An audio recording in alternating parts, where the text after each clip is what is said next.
And so we've come to this, the final moments of Romancing Saga. So now a few tips on quests toward the end. Remember how I warned you about Marina returning and wanting to take you on another quest? Now might be the right time. Just be warned, this place has a lot of neat treasures, so make sure to search every corner and have a lot of proficiencies ready. And watch out for rooms with black smoke. They have holes in them, and those are only good if you plan to leave the dungeon. It makes exiting real quick. While you're wandering around the world doing all this, you might notice that Yeovil and Bruel once more have a knight near the port wanting to inform you on things in the Dominion. How about we go there? Visit Heinrich and Eugenstadt, then go upstairs in the same castle and find Constance. Go to Merseburg, go to the place near the pub and find the secret alleyway. Oh yeah, don't forget the disarm traps proficiency. The castle is a big place, but most of the exploration here is just going south and east to reach Theodore's chamber.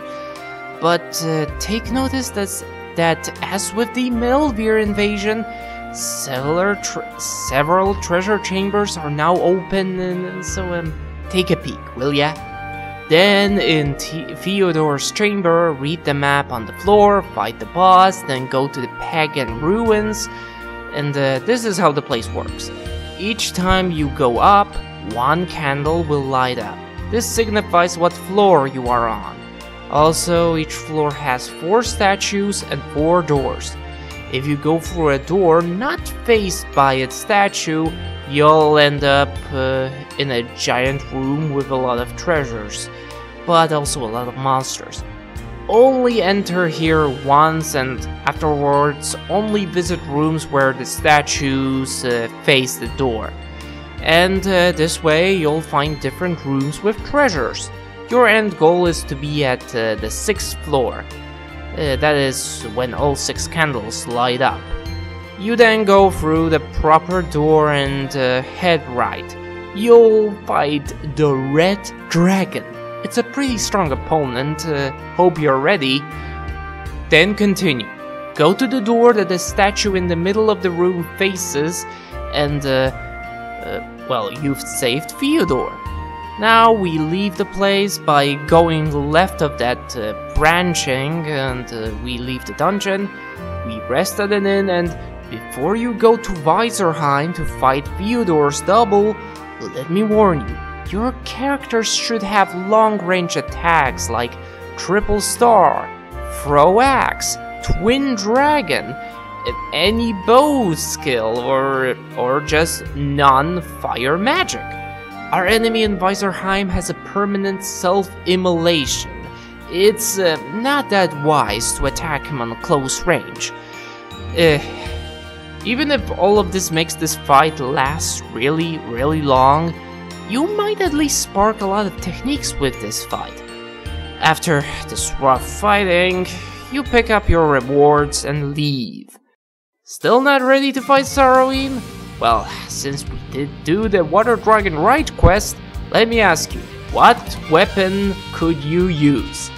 Probably not one for the Resilient Officer, but if you want any of these types of weapons, consider doing an ecology quest for these specific elemental lords. Just talk with the proper elemental lord and you should get the quest.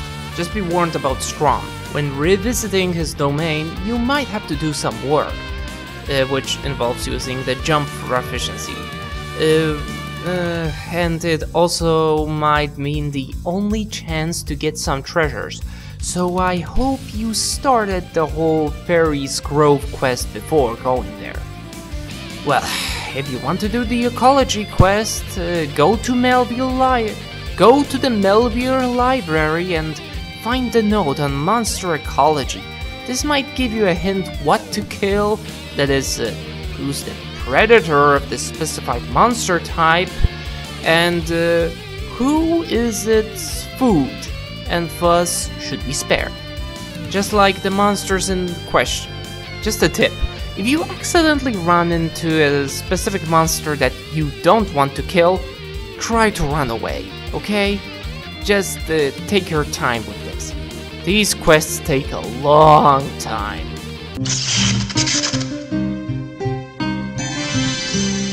Now then, talk with the minstrel in the pub. Does he tell you something about Sarowim? If he does, then it's finally time. We're almost at the end. Depending on what he tells you, you might unlock free ending quests depending on the story he tells you. You get one depending on your favor with Elor or the Three Evil Gods. As long as you don't complete any of the ending quests, you can still unlock the rest. However, this being your first game, I'm not even sure you need to see more than one of them. Well then, now you know where Sarowin's cave is. Before we head out, let's make sure you're ready. Do all your team members have at least 450 HP? Do at least some of them have 500? If not, train a bit more. Do all your physical fighters have equipment such as fashionable helm, field plate, conqueror's gloves, leg mail, and guardian's ring equipped? If not, buy them. Is everyone at full health, full LP and recovered with repaired weapons? If not, rest at an inn and save the game. Did you spend all your jewels? Well, just before heading out, you might as well spend the rest of your fancy jewels on any non-proficiency skills that you might want to raise. And last bit, do you feel nervous? If you do, then consider giving defense mode to more of your non-magical characters. Unless they're like swordsmen and rely on using a specific mode. This defense mode might give you a heads up. Alright, onwards to the final battle.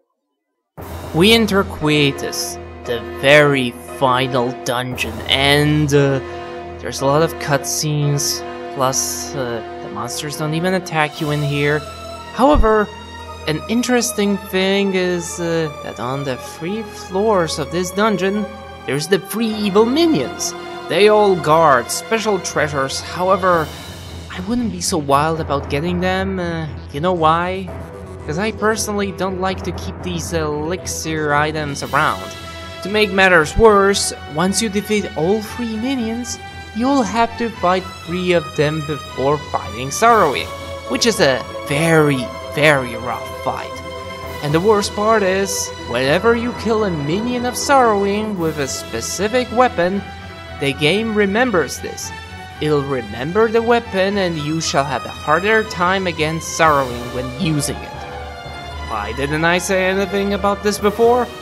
Well, it'd be pretty restrictive to make you fight while using specific weapons. I would say kill 1 minion and that's it. And do pay attention what the final blow will be. One last tip before this very final fight.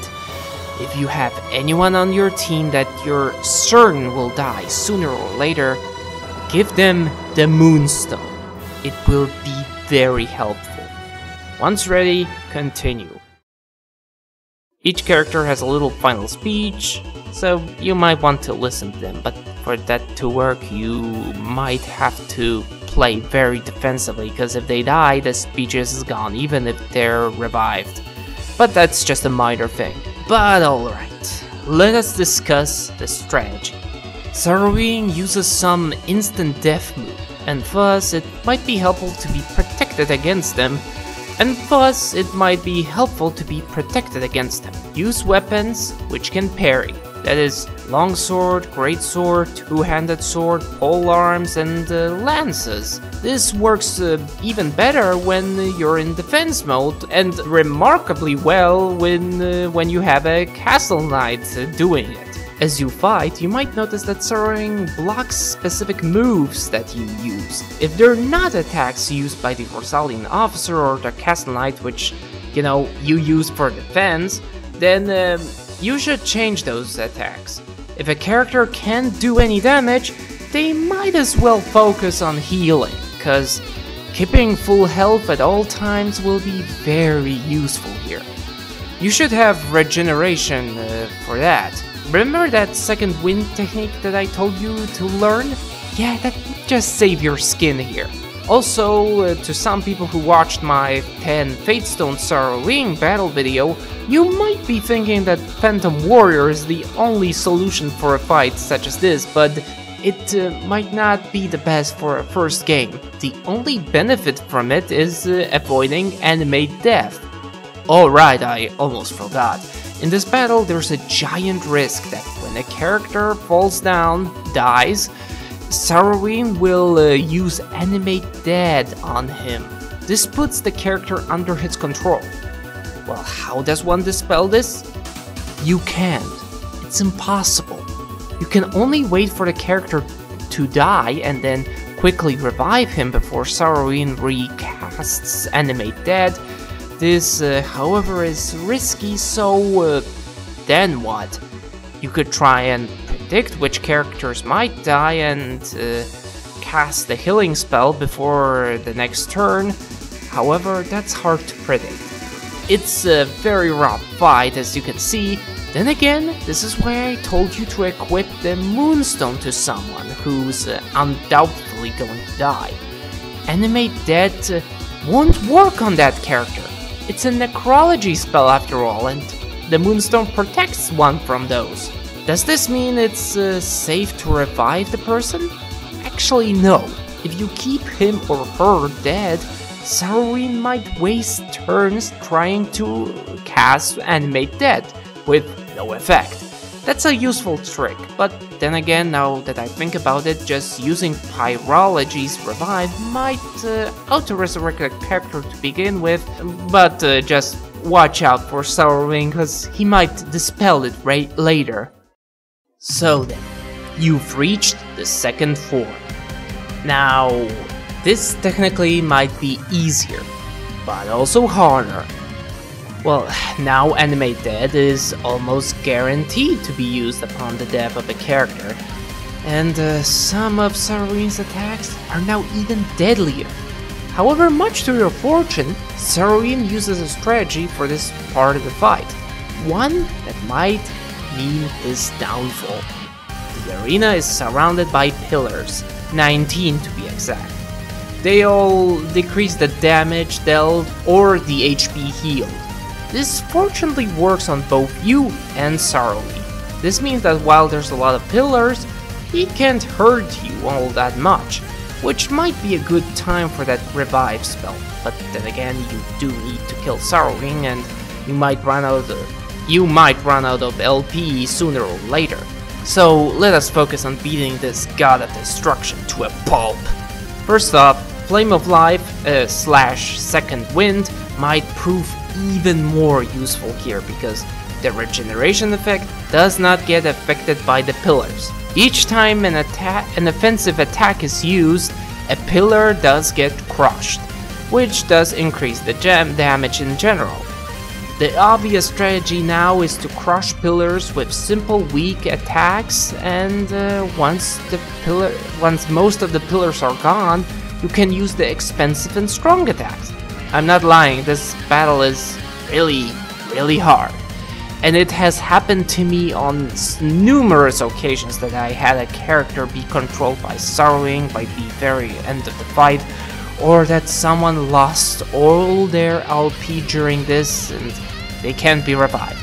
But do not worry, keep on fighting, because to me, what was the most important part of this fight, of this phase, is whenever Sorrowing crushed all the pillars to attack you. And then he does restore all of them. Because if Sorrowing doesn't use that attack, and instead uses a nameless one that, well, that just restores all the pillars because he has none to use to crash you, then you know, you're doing a damn good job. You're dragging him into a corner and he's being defensive. Come on, fight on until the very end and enjoy the ending. But now, since we're at the very end of my beginner's guide, I want to say that I do hope that this guide has helped you folks some way or another. And I wish to end it with a reassurance that I did in fact overlook a lot of the quests in the game, so don't you think this was all this game had to offer? There's far more. There are even certain quests that require you to have many playthroughs. So why not follow the guides next time and make sure to get all the quests done? Or you could also just watch some of my videos for that. Well, either way, I bid you farewell. Until next time.